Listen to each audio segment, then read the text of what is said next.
Hello, my dear friends. Welcome to day 8 of our Aguinaldo reflections, and today we will be reflecting on the gift of fecundity. That means the gift of fertility, the gift of bearing children and bearing a family and building a family is a gift that God has given to humankind since the beginning of time. It is a gift that the Lord did not take away, even if our first parents sinned. Now remember, the gift of go and multiply was given to Adam and Eve. Be fertile and multiply, whatever the translation that you're using, was given to Eve in the Garden of Eden, inside the Garden of Eden. And it remained even during the time when God already destroyed the entire planet.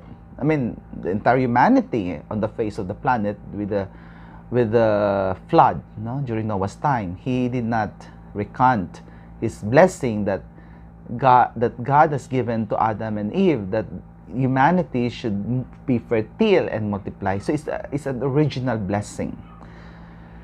Now, with these misplaced priorities, the world has created ways to destroy the integrity of the family. The world challenges the Catholic family to become a counterculture against an increasingly secularized and misdirected society that values more non-human living things than human life. And this is the trend nowadays. You notice, so many of us are concerned about so many things. About our pets, about the ecology, about our economy, but how many of us are concerned with the unborn children? Don't know. Nagdutay na. Is this an example of a misplaced priority? Well, it's up for debate. Abortion kills millions, but there is silence on this. Even in the church, we're silent on this. We're no longer preaching about abortion or talking about it during our homilies. It is seldom talked about. Why? Is it because we think that it does not matter? It is said that we are living in a throwaway culture. What culture is this? If it is no longer useful, you throw it away. Or when you buy something and it's no longer, you don't like it, you throw it away. So, from things to persons, we have entered into a throwaway culture. We throw away things, we throw away people from our lives, discarding them if they're no longer useful to our agendas, or to our needs. So people are ignored when they are no longer useful. Babies in the womb are aborted when they are inconvenient to the mother or to the mother or the father, to whoever they are. The people are killed when they are considered useless or dangerous, such as drug addicts. So it is a expression. They are just manifestations of a throwaway culture. Throwing away things and throwing away people out of our lives or even out of life. So Elizabeth, who in her advanced years gave birth to John, which caused joy in the household of Zechariah and Elizabeth. The fruitfulness, that's the fecundity of barren women, has always been signs of God's favor. Remember, Sarah gave birth when she was old. Rebecca also. The same also with Rachel and Hannah and Manoah's wife, the mother of Samson. All were considered barren, but in their barrenness, God made them fertile, which is a sign of God's favor and God's grace.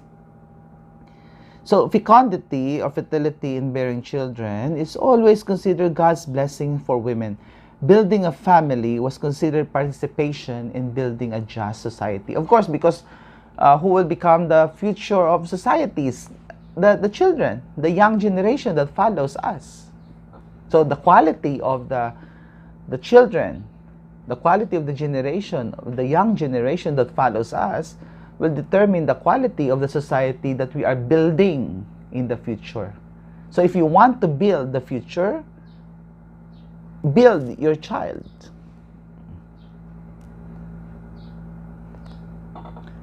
So during high school or college recollections, which I gave a lot in the past year, which I have given a lot during the past years before the lockdown, broken families and physical and emotional abandonment are always a recurring theme among the participants. They would always grieve over such broken families and sometimes being abandoned physically, if not physically, then emotionally.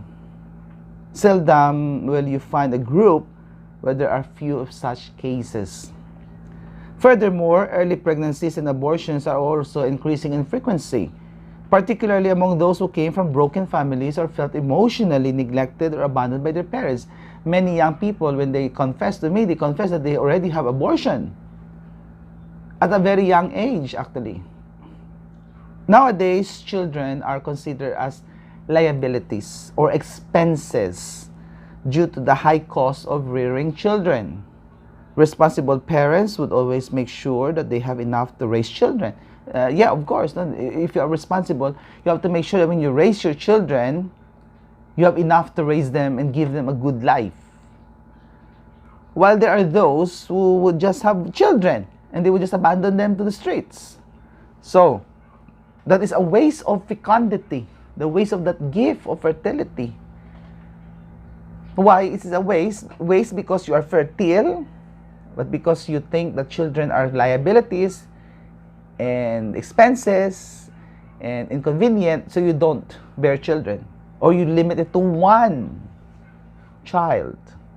On the other hand, there are those who are not good parents in a way because they cannot really afford to have children, but they would bring to this world a lot of children and they would just abandon them to the streets.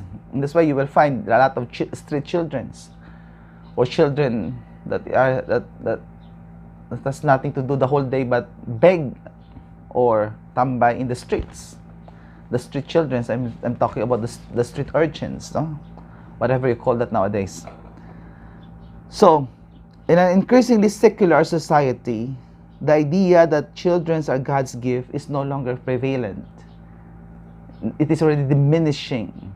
That idea that my children are God's gift to me, no. Now, the predominant thinking about children is that they are expenses, liabilities. The gift of motherhood is no longer praised or considered to be an essence of being a woman. I remember that was the answer of Venus Ra, no? I think during the Miss Universe competition here in the Philippines way back several decades ago, when she was asked what's the essence of the woman, and her answer is about motherhood. But today, if you're going to answer that, you will be jeered by the crowd, because many people nowadays have subscribed to the idea that motherhood is something that is hindering the woman from becoming fully what she has to become. No, it's really a distorted view of what a woman is. So the family as the seedbed of Christian vocation needs to be strengthened, because it is in the family that we teach our children values. It is there that they learn both the good and the bad habits. And well, if we fail the family, we fail the future. So my dear friends, I hope that it's so easy for us to talk about these things, but I know it's difficult, and I really am praying for all the families who are trying to become better than they are now, to become parents, responsible parents, and loving to their children. And may the good Lord bless us all, so that the future will be secure by building, quotation marks, our children in the present in a manner that we want it or we envision it to be as part of God's plan. Thank you very much, and see you again next time.